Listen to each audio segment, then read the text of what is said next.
Good afternoon, everyone. Thank you all for coming out on a rainy day. My name is Daniel Pritchard. I'm the marketing director at Boston Review, and on behalf of Boston Review magazine and the MIT Political Science Department, I'd like to welcome you all to Islam in America. First, a little bit about the magazine. Boston Review is an independent, non-profit magazine of ideas. We cover a lot of ground, from politics and economics to poetry, film, fiction, and much more. And a few key premises tie it all together. That democracy depends on public discussion, that sometimes understanding means going deep, that vast inequalities are unjust, and that human imagination breaks free from neat political categories. Today's event is an installment of the Ideas Matter series. It is a joint project of Boston Review and the MIT Political Science Department.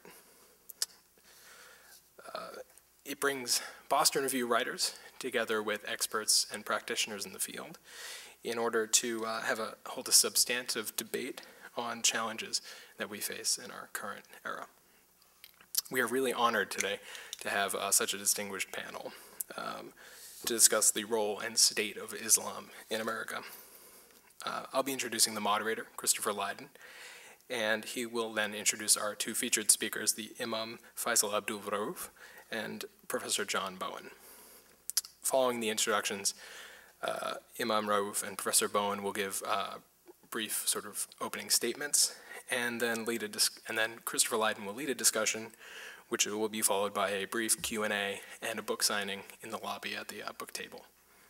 And I encourage you all to buy both books and have them both signed by these excellent thinkers. It is my pleasure to introduce Christopher Lydon, the former host of WBUR's The Connection, and now the host of Radio Open Source, a conversation on arts, ideas, and politics from Brown University's Watson Institute. The proto-blogger, Dave Weiner, calls Lydon the original podcaster. Daniel, thank you, and good afternoon. It's a great pleasure to be here and a privilege to be with the distinguished scholars to my right and left. We're talking about Islam in America. It's a huge, complex subject. There's not the slightest danger that we're going to exhaust it in the time we have. But let's make it interesting. And we actually would love to draw on the audience maybe more than a few questions, Daniel, to charge it up and to get to a valuable place. Imam Feisal Abdul Rauf will speak first. He is, as you know, the Imam of Ground Zero of the Cordoba Center in Lower Manhattan, and his book is called Moving the Mountain. He has been living in America almost to the day since I graduated from college, which is getting to be a very, very long time. So he knows us well, and he knows his Islam very well too. John Bowen's book is called Blaming Islam, which gives you a clue. John is an anthropologist. That's what I want to be when I grow up, an anthropologist, to sort of read the world without a rule book, to discover the real rules that are operating out there, unwritten, unseen, oftentimes uncommented on. But he's studied Islam in a wide variety of places. And I'm thinking specifically outside the Middle East of Indonesia and France and the United States. He will go second. But Imam Feisal, why don't you get us started with a as general or specific a view of where we're heading toward what you dream of, an American Islamic identity, and specifically American Islam, and what are the big obstacles you confront? Well, thanks, Chris, and thank you very much for having me on your program this evening. It's a wonderful opportunity for me to be here in a city that I love very much, Boston, and in a campus that I also have high regard for, MIT. I wrote this book primarily to introduce, to share with the audience my story and what I stand for and believe, and what I believe are the important things that we need to do moving forward. To me, the major issue is the need for the Muslim community here to evolve what I call an American Islam. And what I mean by this, it traces its history both from immigrant faith communities as they immigrated to the United States from Europe, you know, how American Catholics, American Jews who immigrated to this country a century or 150 years ago and had to evolve themselves and went through their particular narrative and particular difficulties and challenges until they too evolved themselves into an American Catholic identity, an American Jewish identity. And we have to do the same in this country. And I identify the various aspects we need to do that from our thinking, from our laws, from our architecture, music, and all the ways in which any community expresses itself culturally. But primarily what you would call theologically, I mean, from a Christian point of view, because Christianity is more doesn't have a very strong concept of law, although you do have a canon law. But Islam shares with Judaism the aspects of adherence to a law, to a legal code. And this is certainly one of the aspects which I think is very important for us here in this country. But all the ways in which culture expresses itself need to be thought through and evolve in a way that makes us feel both part of America and part of our faith community on a global level. So you're identifying or making a connection with the Catholic and Jewish experience is intriguing at many levels, but forgive me for being slightly personal here. I grew up in an Irish Catholic family that my father's parents arrived in 1895. Even I, growing up in the 40s, grew up with a certain kind of embattled counter-Reformation Catholicism. I mean, this was we were very much felt beset, or at least the culture around us did, felt beset by Protestant America, Protestant history. I mean, a kind of insane nightmare of, 500 years earlier. But then again, Massachusetts, so heavily dominated in my lifetime by Irish Catholic politics, was the first state in the country to enact gay marriage. It has gone from being a priest-ridden society, I would say, that I grew up in, to, a famously liberal and rather unconventional state. At least it likes to think about itself that way. What is the path here you're talking about? Is it a good path? It is a bad path? Does it take 50 years? Does it take less than that? Will there be other distinctive sort of ways in which the Muslim community will become embattled, defensive, exclusive, barbed? Do you really think there's a correspondence of patterns here? Absolutely. I think all of the above. The evolution of a community is very much a work in progress. It still is a work in progress. We see aspects of this, let's say, in Michigan, where there's a large concentration of perhaps the largest concentration of Muslims in the country. We see a very strong presence of predominantly Arab, but a lot of Muslims in Michigan, Detroit, as you had here with the Catholic community, and as what happened with John Kennedy when he ran for political office. Americans were saying, America's going to be now under the thumb of the Pope. The Pope will. They didn't say that, Well, that's what I understand, but people believed then that the presence of a Catholic president would be something that was not good for America, and we see similar echoes of that and sentiments of that 16% of the American population believes that Obama is a Muslim, and the sense of Muslims as being outsiders. The difficulty that Muslims have today compared to the Irish Catholics is that in addition to religion, we also have the issue of race. Many Muslims are not white. In fact, the introduction of Islam to America, and I would say the more important consciousness of Islam and awareness of Islam in America peaked perhaps in the 60s and the 70s with the Elijah Muhammad, the Black Muslim movement of Malcolm X and Muhammad Ali, the boxer, who projected a branding of Islam in the consciousness of Americans that was not really in sync with the true beliefs of Islam as one that is colorblind and has people of all races and all ethnic backgrounds and racial backgrounds. These aspects are part of what I believe are bubbling and percolating in the American body politic. 9/11 was an event almost incomparable to anything in the ethnic experience of Catholics or Jews. I mean, people still talk about that not only as a breakpoint, but a severe trial for ordinary Muslims in this country. Where are we in that tortured history? Well, 9/11 was profound for me because my mosque is just like a dozen blocks from ground zero. And I've been Imam of that neighborhood now for 28 years. Actually, I was until from 1983, so it's more than 28 years that I've been an Imam in that neighborhood. What happened then was it made Americans feel that they were attacked by Islam. And the unfortunate thing about that was that this was part of a discourse which, in my judgment, I write about this in my book as well, was really put forth by people like Bernard Lewis and Samuel Huntington, who hails from this neighborhood, who did, and who basically in his major work of Clash of Civilizations basically said that Islam is the next enemy of America. And by doing so, he basically declared war against Islam.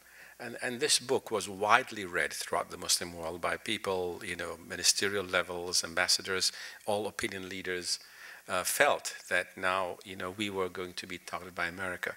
And unfortunately, when the discourse goes in that direction, it leads to the reality.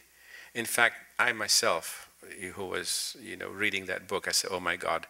When I read that, I said, you're going to actually bring about the reality that you are suggesting, because some young people will say, hey, let's preempt this event.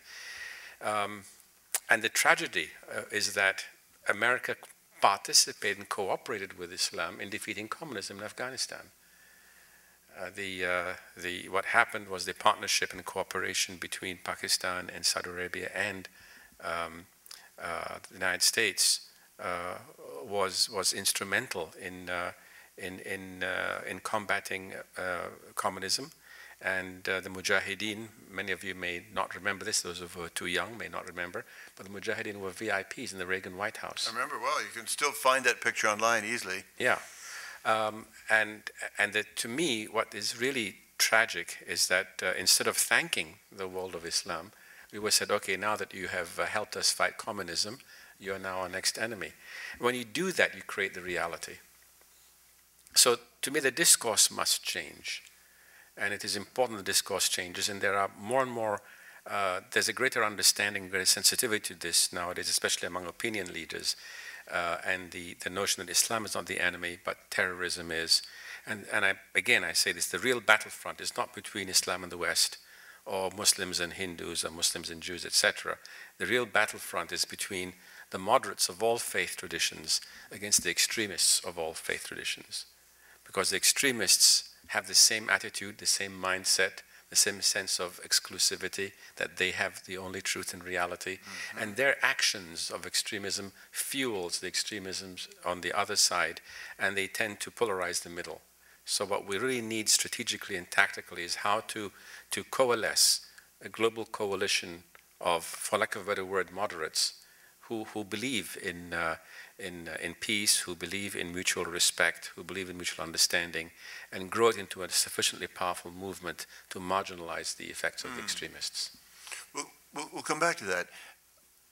Imam Feisal's book, if I didn't say it, is Moving the Mountain. John Bowen is a student of the mountain in a particular way. John, will you talk with us about, what's got to be moved and what's holding it together? What drives it? What drives it? Well, let me first, if I could, add to the very important point where Imam Feisal began, which was to talk about the right narrative to use in thinking about Muslims and Islam in America, which is a narrative of immigration. And here it's important for us to draw on the histories of past groups who at the moment were reviled for their religious differences, but who through a long process. It takes generations. We're able to become accepted as important and vital parts of American society. What I write about in this book is actually less the mountain, but the counter-narrative. And it is the narrative that we can trace back to people such as Bernard Lewis and Samuel Huntington, but also some more explicitly right-wing bloggers and authors whose books are bestsellers in the United States. And what's really curious about people like Bruce Bauer and others is that they make Europe the place where things are really going wrong. Europe becomes the proof of what Islam is really about. So there's a narrative that's been constructed, if you read some of these books, around the clash of civilizations as it's playing out in Europe, the idea that we already see Sharia being enforced in the United Kingdom, and that it's indeed even creeping over here. And they array against the Muslims who are acting as a bloc, all shaped, formatted by Islam, formatted indirectly by the Prophet Muhammad.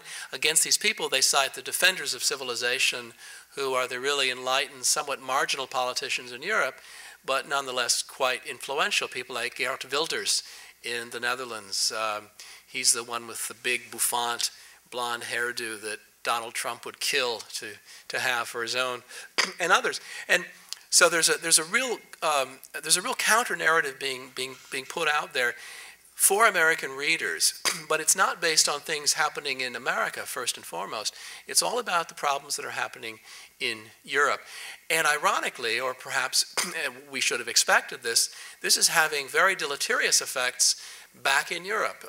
This title, the idea that ideas count, ideas matter, is so important. And if you study, as one author recently has done, the 1,500-page statement that was put out by Anders Behring Breivik, the Norwegian who killed all those young social democrats who were camping on the island of Utøya after planting bombs in the middle of Oslo.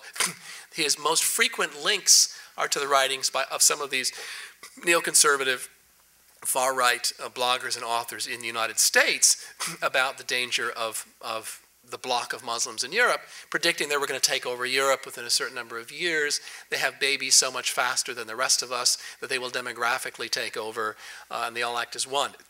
Against that, it's very important to have a narrative of Muslims as individuals who are adapting to new circumstances. They have different relationships to their faith. They're concerned about jobs, about children, about having a decent house, just like everybody else is.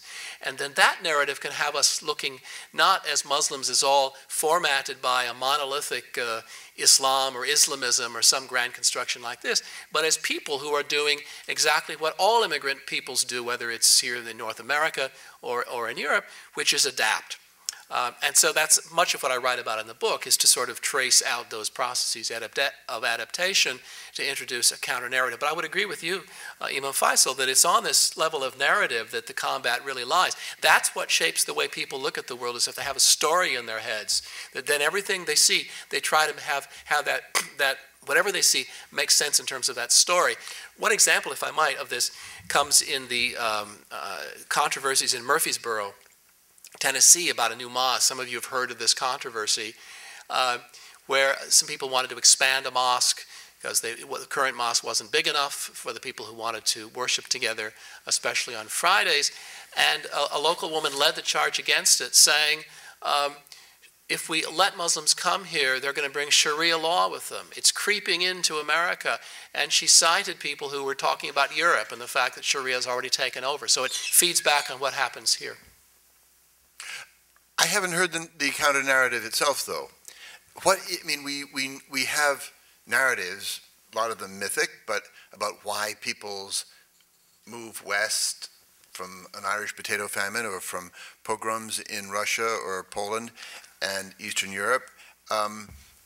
What is the big dimension of a very substantial movement of Islamic people into Europe and the West, and East too? I mean, what are the dimensions? What's the history? What's the motive? And what do you think is the real lasting character of this movement going to be? Well, in the European case, of course, a large portion of the story is colonialism, because most of the the large communities that are represented in countries of Western Europe today are South Asians who moved to their former colonial rulers, the British, North Africans and West Africans who moved to their former colonial rulers, France, and Turks who weren't ruled by Germany, but Germany and Turkey had long-standing diplomatic and economic ties, which accounts for the large Turkish populations there. As one Muslim leader in Britain once said, "We're here because you were there." Mm-hmm. Now, the story for North America, of course, is quite different, and it's important to keep in mind that the socioeconomic characteristics of Muslim immigrants, just taken together, I know that's a gross generalization, taken together in North America, we're leaving out, of course, indigenous Muslims, and Muslim immigrants in Western Europe are quite different. Muslim immigrants to North America have levels of economic well-being that are slightly above the average for North Americans. Muslim immigrants to Western Europe have levels of socioeconomic well-being that are substantially below the average for those countries, which has a great... so the stories are very, very different. The story in the European case is people having been brought to help rebuild Europe after World War II, looking to those former colonies for cheap, largely unskilled manual labor. And as one person once said, we thought we were bringing in laborers. What we found is we had people. They stayed, they settled, they had families, they wanted the same rights as everybody else. So the struggle in Europe is on the part of this poorly paid population of immigrant laborers and their children and their children's children who still feel excluded from the mainstream, and to have their own rights. The story in America, of course, is quite different. This is about diverse groups, just to speak of the immigrants, coming for various reasons, but who are doing relatively well. So it's a very different story. But in both cases, it's about immigration. But again, how would you specify the difference between, say, the Jamaicans and the Caribbeans in England? I remember in the 60s in London, one began to see lots and lots of Caribbean bus ticket takers and people all over the city. It seemed then, and in retrospect, and now, enormously unlike the way people see the Islamic immigrations. And how I still don't. I'm not hearing the narrative that I can sort of live with, sleep with, or take home, or understand in some depth. Why so many? And also, why is there even this question? What gives the edge to the anti-assimilationist energy? On the part of non-Muslims, you mean? Yeah. Yeah.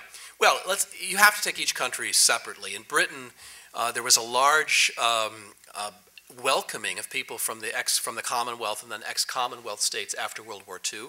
They had the right to settle in Britain until the 1960s, and they were welcome because they were providing cheap labor.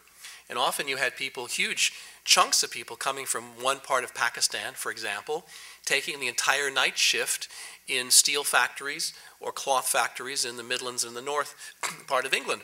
For a while, in the 60s and 70s, as you said, the issue was really race and race relations. And those Jamaicans and those Pakistanis were both treated as blacks, and they both fought for civil rights, largely inspired by the civil rights struggle here in the United States. They learned from that. It was only much later that the Islamic character of the Pakistanis and Bangladeshis and others came to the fore, and that was in part because of the fatwa against Salman Rushdie in 1989, coming from the Imam Ayatollah Khomeini, and then it continued on thereafter. But there was a real switch in the ways in which Muslims were perceived in Britain. I think in Britain the racial and racist quality of opposition to Islamic settlement and assimilation is particularly strong. I was going to say, what are the specific consequences of it being? We're not talking about a color or a complexion or a national origin. We're talking about a religious affiliation. Well, it's more complicated than that because, again, in say the British case, the history really starts off with racism and anti-racism, and then it changes into something slightly different when Islam comes to the fore globally in the 1980s and 90s and the 2000s. But it still retains that strong racist component, right? the story in the U.S. is different. So I think we can't say it's just about Muslims and Islam. It's in each country there's another element that's quite important. May I add to that, Chris, a couple of things that I've observed. And I've lived this for the last half century. In much of the 20th century until the 1970s, there was a strong anti-religiosity which emanated out of Europe and the West. Even growing up here in the 60s, and I write about this in my book, people say, oh, you're religious, Feisal? Religion's a crutch for the weak. So being religious was frowned upon even culturally, certainly at least where I went to school at Columbia University, in spite of vast swaths of the United States being very religious. But religion was considered the domain of the less progressive, less intelligent, etc. And growing up in Malaysia, even in Egypt, there's a sense that much of the 20th century, the religious voices were on the defensive. Even within our own homelands, Nasser in Egypt, the Shah of Iran, Ataturk in Turkey, were very deliberately anti-religion. And there was a vast perception in much of the Muslim world that the West, whether it's Europe, which basically pretty much gave up on religion, and the Soviet Union, which was deliberately anti-religion, that religion was under attack. And the 20th century was a century in which religious fundamentalisms, as a reaction to outright hostility against religion, developed in all faith traditions. Another factor in Europe compared to the United States is that the United States is, the societal contract in the United States is structurally multicultural. We are a nation pretty much of immigrants, and therefore even though we may not like certain immigrant communities or may have had prejudices against Italians or Catholics and Poles, etc., we recognize that we have a Declaration of Independence which asserts the equality of all men. And this is why the civil rights were articulated within the very philosophical and moral constructs of the American social contract. Whereas I see Europe evolving from a paradigm of what I call monoculturalism to multiculturalism, in spite of themselves. To be English meant at one time, to be white, to be Anglo-Saxon, to be Anglican, not just Protestant. If you were Catholic, as you Irish Catholics know very well, it was a major problem.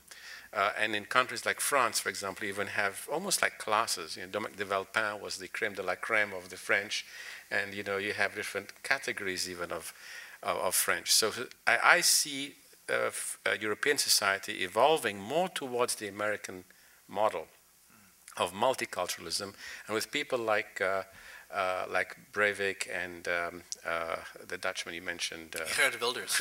Geert Wilders, are the whole, and Le Pen in France, are the people who are really railing against this ineluctable force that is sweeping over all of Europe, especially with the European Union and the notion of a European identity. So I see the issue of identity, both cultural identity, national identity, religious identity, as factors that are rubbing against each other in all societies, but especially in Europe more so than in America today. And religion has been cast in that factor, and because Muslims do practice their faith, and then 9/11 was another contributing factor. All these things taken together have added to making religion be a dividing force. John, you mentioned the post-colonial reality, down to the slogan, if you hadn't been over there, we wouldn't be over here.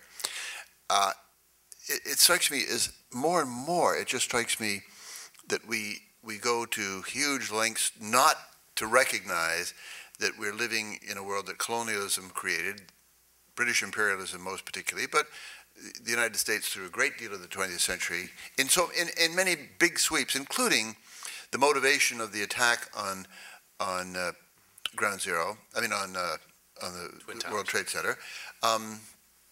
It was, it was absolutely taboo at the highest levels of the American government to acknowledge it as in some way a caused event, an attack not only on who we were or are, but on what we do and had done. But it even came to the point, I felt, just as a news person at the time, a kind of absurdity when the British underground bombings went off, and respectable publications like The Economist sort of labeled them the enemy within. What are we going to do? What can have gotten into these young men at a time when British and American air power was bombarding Pakistan and Iraq and lots of other places with complete abandon? The notion that there would have been these smallish counter responses, or that they would be seen as some sort of initial attack that had to be explained, just kind of boggled the mind. That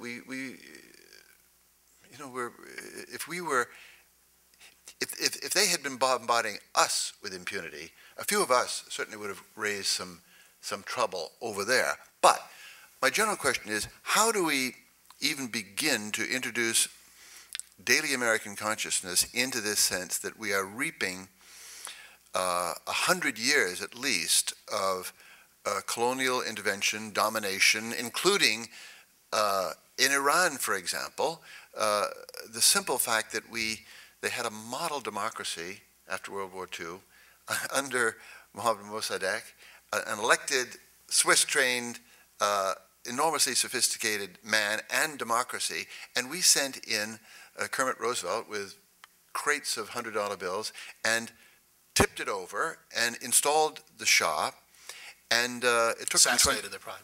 Sorry? Yeah, assassinated the prime minister as well along the way. Yeah, well, and then it took 25 years for them to throw that off, and they're still pissed off about it, and well, they might be, but it seems to me we can barely start the conversation with that world without acknowledging something.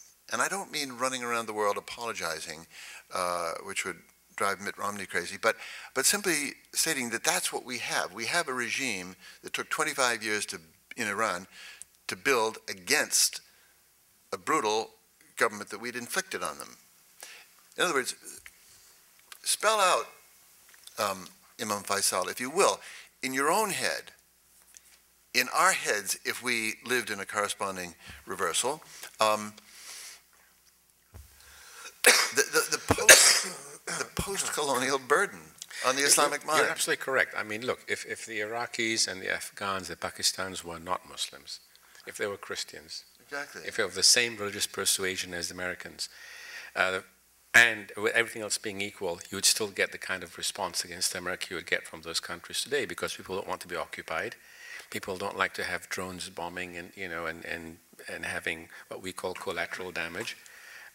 People do get angry about these things, and there's no doubt. I mean, as I've often pointed out, it's more about our policies and our heavy footprint in that part of the world than it is the difference of religion.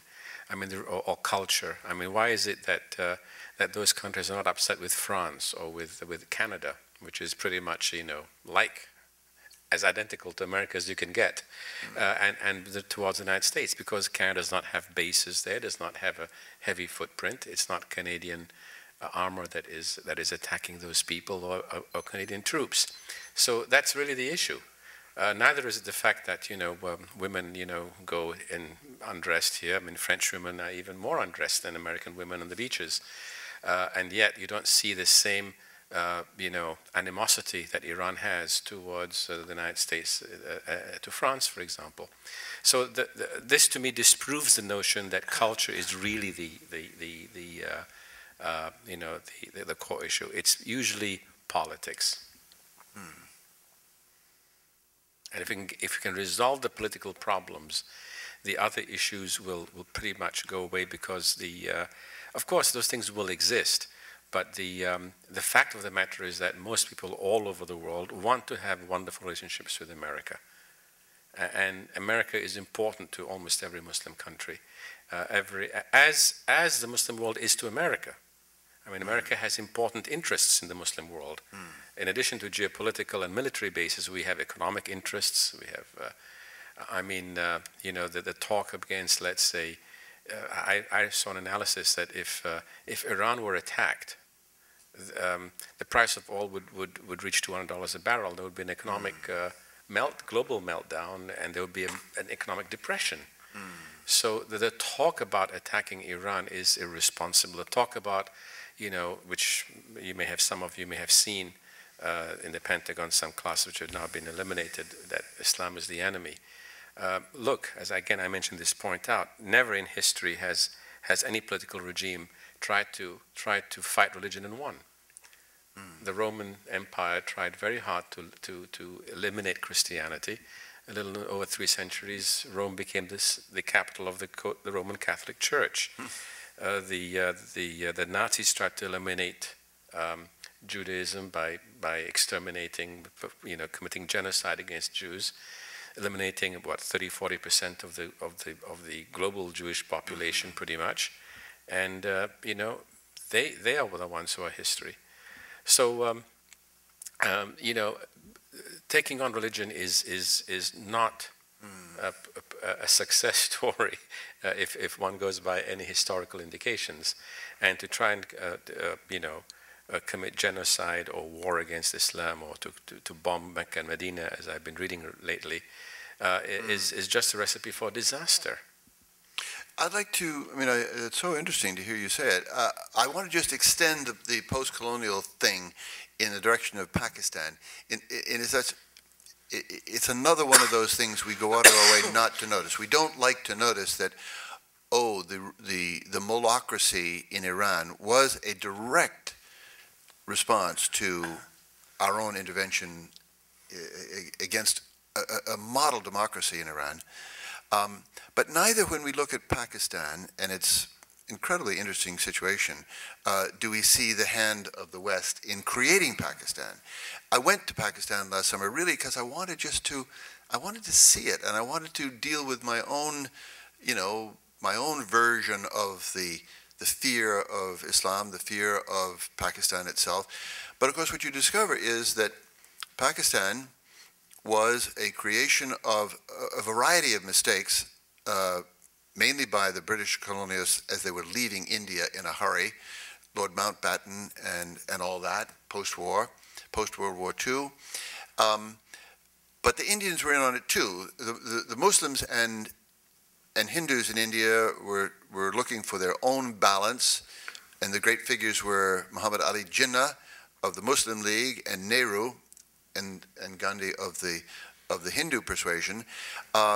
They made gestures at reconciliation, but they eventually, for neglect, for a lot of reasons of exhaustion and ill temper and personal conflict, made 2 countries out of one, partitioned the countries, and it's demonstrable both historically, and you can see it every day in Pakistan today, that Pakistan clings to its Muslim edge as part of the sort of the barriers, the borders, the guards, the difficulties of exchange that came with the separation.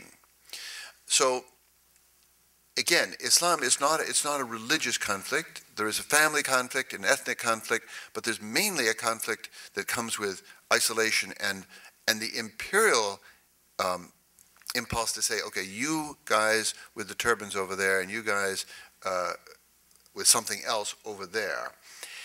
And again, we don't like to recognize, it should be part of our everyday calculus, it seems to me, in the newspapers, in the description of the situation, that we're dealing in Pakistan with a population that's been for millennia integrated with the mixed population, but was deliberately and mistakenly set aside. As a news person, and I don't mean to sound too superior about it, but I wonder that these fundaments aren't in our story every day. How would we get them there? John, you're a student of the way the collective minds work. How would we wake up to our own history?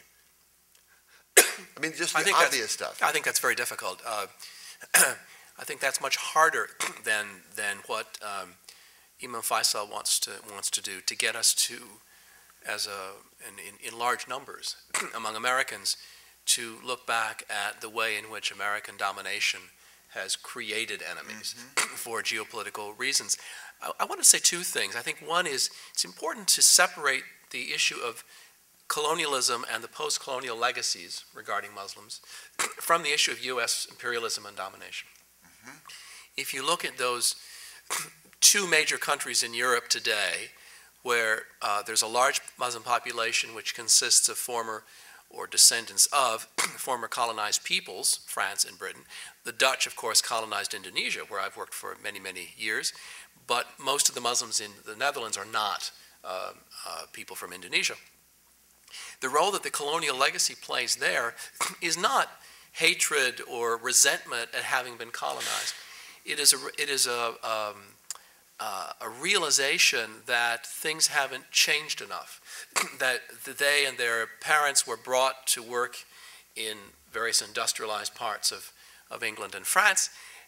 They were placed in places where there's industry. Now that industry is largely gone, and they're still there isolated from the mainstream with much higher unemployment rates than everybody else. The resentments that some do link to the whole colonial and post-colonial history have really to do with socio-economic exclusion. It's not hatred of France. It's wanting the same rights as all other Frenchmen have. It's not hatred of Britain. It's wanting acceptance as equal, as just as British as the white guy in the pub on his eighth Guinness. The U.S. imperialism issues are quite different, and those are the ones that have generated the kind of resentment that continues today. But I really think that needs to be separated. The second thing I wanted to say has to do with Pakistan. The elephant in the room here is Kashmir. The disputed parts of Kashmir, which, though majority Muslim, were ruled by a Hindu ruler, were kept on the Indian side during the partition. If you took away the issue of Kashmir, I'm not sure if Imam Feisal agrees with me or not, if you took away the issue of Kashmir, things would be much, much different. And I think the comparison with Palestine is worth making as well. That these are disputes they're about land, they're about resources, they're about pride, they're about having been denied something which people think is rightly theirs. But disputed territory is at the heart of both problems. Indeed, I agree with John on both those points. And in fact, the French scholar Olivier Roy has spoken about this very issue of Muslims in Europe and in France in particular. And he says it's not really a religious issue, it's a socio-economic issue. He calls it kind of like an economic class issue. And on the issue of Pakistan, it really centers around Kashmir. Resolve the Kashmir issue, and the problem with the conflict would go away. There's no doubt that the identity of Pakistan is wrapped in religion, but again, every 30 years, a generation of people dies, and with it, its myths and its its perspectives on the world. A new generation is born, and a generation comes to power. So I believe that what happens is, with every generation, we are seeing massive shifts in human perspectives. And today, in most of the Muslim world, or even other countries outside the developed countries, the vast majority of the population is young. The median age, I was just reading recently in Egypt, in Pakistan, that part in Iran, are all in their 20s. These are people who don't have the same prejudices of their parents or grandparents, and their concerns are primarily economic today. Everybody wants, pursuit of happiness, life, liberty, pursuit of happiness issues,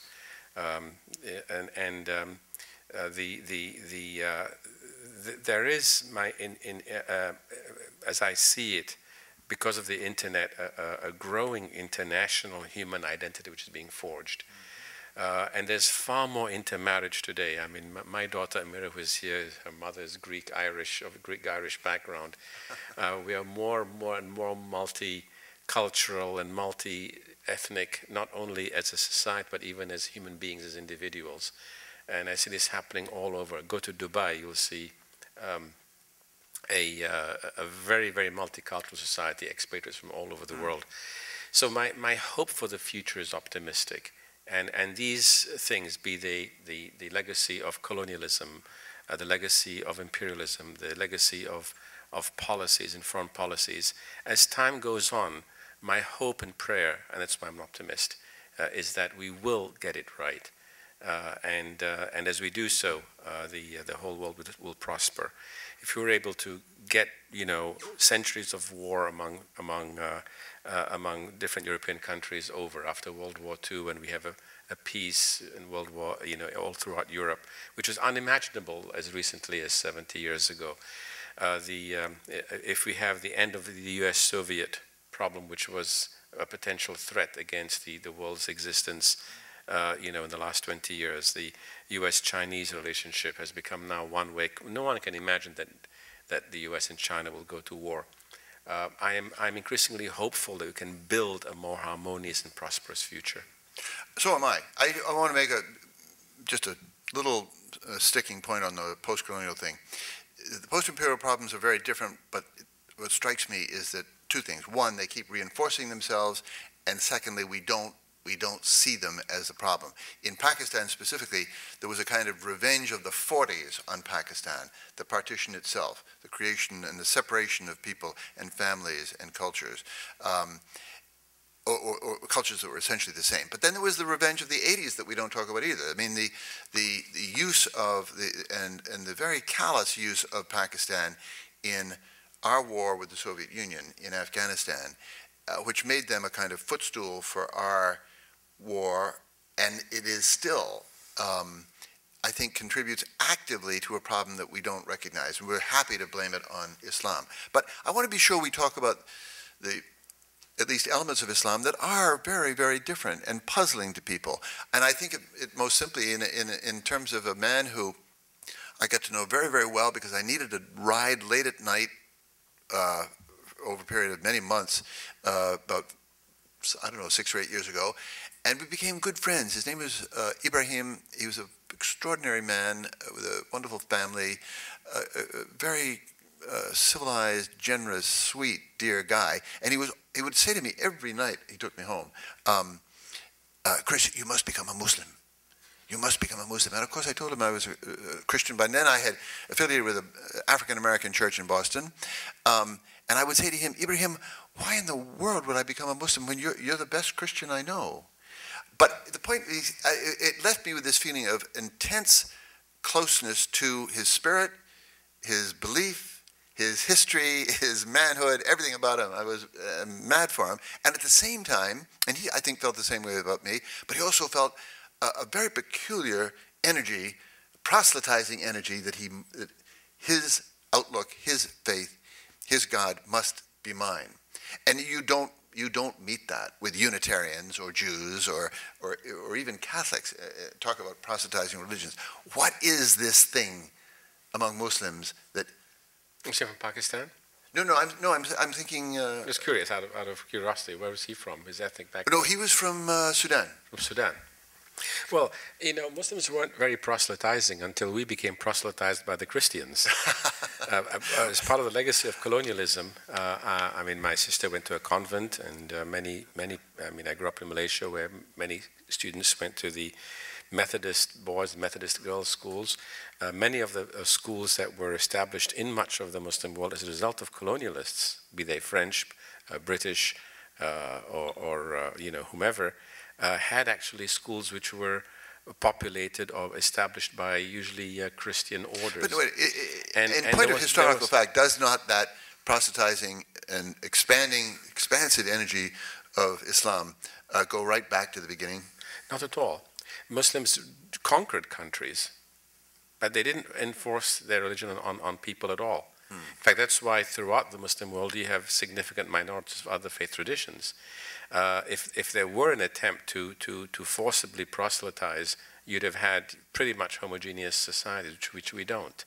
In Egypt, in Turkey, in India, in almost every country where there were large numbers of where the Muslims they did have a desire to conquer countries, but each community was allowed to rule on its own, and the most sophisticated version of that was what the Ottomans developed under their rule, where they had, in fact, almost independent rule by each of the different faith traditions, including their own courts, the system of the Ottoman rule over the different communities was extremely sophisticated. And if you even read the book by the English Catholic writer William Dalrymple, from the Holy Mountain, indeed. in which he traces the pilgrimage of I forgot what century it was, from Mount Athos all the way to Egypt, going through different Christian communities in what is under Muslim dominion, and the varieties of Christian monasteries and which didn't even exist in Europe at the time. So why was Ibrahim so intent on converting me? And why is that a general impression of the Muslim presence in the States? What has happened is that as a result of the deliberate attempts to have proselytization in the Muslim world, in Pakistan in particular, that developed a Muslim proselytization organization, and that has become, and in conjunction with the anti-religious experience of the last century, it has led to these reactions that have existed institutionally, and in the case of many individuals like your friend Ibrahim. Now, to me, and this is I point in one of my earlier chapters, is because we don't really understand the religious experience. For those of us who have experienced religion in the spiritual sense, the experience of the divine, those who go through that experience, I believe, see religion very differently. We see religion from the point of view of the universality of the experience, and recognize that every, as the Quran itself teaches, that every religion is an expression of an authentic revelation. And when we understand that internally, then we are better able to understand the different religious expressions as different vocabularies of the same experience. And that's an important part, I think. Certainly it was an important part in my own personal journey, but also an important part in enhancing the quality of interfaith dialogue between faith communities. John, do you want to pick up on this matter of something distinctive? I also want to ask you in a sort of second part of that question, sort of explain the edge of Sharia law and the controversy around it. A lot of immigrant groups don't even think of bringing a legal construct with them, much less, excite fears that they're going to inflict it on the rest of us. But the differences. Well, let me pick up on this issue of conversion and proselytizing first, and then I'll respond to the other one, because that's very complicated. It's certainly true that if you look at Orthodox Judaism and Islam, a lot of what we call proselytizing or da'wah in the case of Islam is really internal. It's bringing a better understanding of the message to people who are already members of that faith community. I'm thinking of Chabad for Orthodox Jews, but also da'wah groups I know in Indonesia, for example, are not really aiming at all at converting Christians. They're aiming at getting Muslims who are lax in their practice to be less lax. The second thing I would say, though, is that despite that, it's certainly true that many Muslim friends I have in Indonesia and elsewhere would expect that I, after having spent time studying the religion, would naturally, through the logic of things, be brought to converting to Islam, because they see Islam as the natural successor to Judaism and Christianity. The idea is that all three communities worship the same God, but that Islam was the seal. The Prophet Muhammad was the seal of the prophets, and this really brings to an end this process. So they would expect me to convert, not because they were trying to get me to, but they would expect me as a reasonably intelligent person to see that next logical step to take. On the issue of Sharia, it's important to distinguish between two things. One is Sharia as a path. The idea is that God set out a path for all people that humans can't know perfectly. As fallible humans, we can try to figure out what bits of it were from the signs that God left in the Quran and in the sayings of the Prophet Muhammad. But those are always going to be imperfect, and so there are a whole lot of different interpretations of the Quran and Hadith. So you get different legal schools in Sunni Islam, etc., and even more in Shi'i Islam. So that's one thing. And then when we talk about law, 98% of Muslims in the world live under what we would recognize as modern legal systems of positive law, either in their origin Anglo-American or English or French.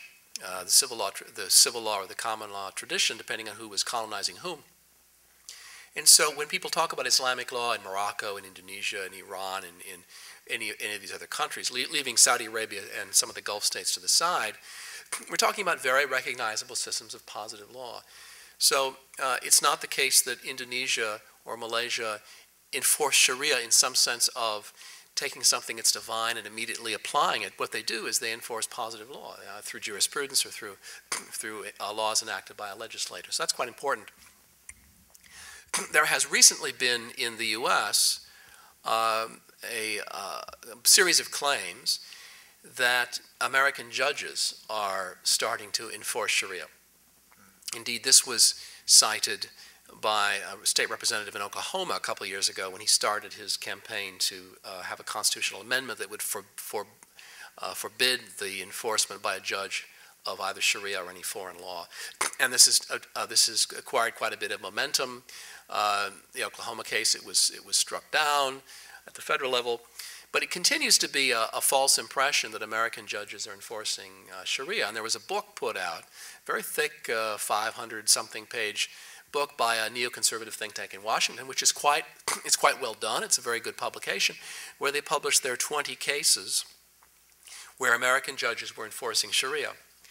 Well, I took those, and that's the final chapter of Blaming Islam, and I analyzed those cases. And in every case, what it was were American judges doing what they're supposed to do, which is enforcing state and relevant federal statutes and jurisprudence. But it's very important. There are two things that American judges do that can be misunderstood as enforcing Sharia. One is if a contract or any sort of legal instrument comes from a place like Pakistan or Saudi Arabia or Morocco, there might be something in it which talks about Sharia, talks about Islam. But it's taken by the American judge and it's examined to see whether the terms of the contract, as understood under Virginia law or Massachusetts law, are met by this particular Saudi Arabian or Pakistani agreement. And if so, the contract will be enforced. The second thing that happens, and this is quite important for Imam Feisal's project, his vision of Islam in America, is that more and more American Muslims are using American contracts to do various things. It can be to, for example, write a premarital agreement about what will happen in the case of a divorce. For a long time, these agreements, it might be, for example, what will happen to assets or what will happen to the mahar, the marriage gift given by the husband to the wife in the case of divorce. For a long time, these had references to Sharia or Islam in the contracts. And for that very reason, they were always struck down by the courts. Increasingly, we have lawyers, Muslim lawyers, who know how to write up contracts, who are writing these up in ways that are quite good contracts viewed from an American legal perspective, and these now are often upheld in court. So a couple of these were also cited by that institute. As you see, here's an instance of enforcing Sharia, but not at all. It's American judges doing their job, which is to enforce state and federal law. I'd like to add just a couple of comments on Sharia, which is Sharia is basically the same as the Ten Commandments. I mean, it stems from the statement by Jesus when he was asked what was the greatest commandment, and he said, to love the Lord thy God with all of your heart, your mind, your soul, and your strength, and to love your neighbor as yourself. And upon these two commandments, he adds, hang all of the law and all of the prophets. So all of Sharia, all of Islamic law really emanates from these commandments. And it is built on a heritage which draws from all pre-Islamic laws, Roman law. Even the concept of the mufti or a fatwa is really from a Roman concept of the prudent. The prudent was, every town had a prudent who would issue to his community and educate them on points of law. So the concept of mufti does not come sui generis from Islamic history. It comes from actually an adaptation of pre-Islamic laws. That's number one. Number two, as Muslims in America, Islamic law itself is quite specific, that Muslim minorities have to abide by the law of the land. However, apart from the penal code, which most non-Americans think, when they think of Sharia, they think of stoning of adulterers. They think of the penal code, which we have no intention of applying here, and most Muslims around countries in the world, around the world, don't even apply.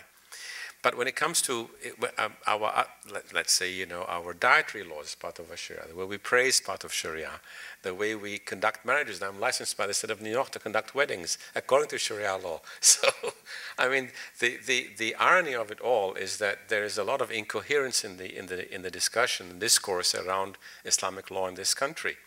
There's no prohibition. I mean, we have halal, you know, carts on every corner of New York City. People are eating, you know,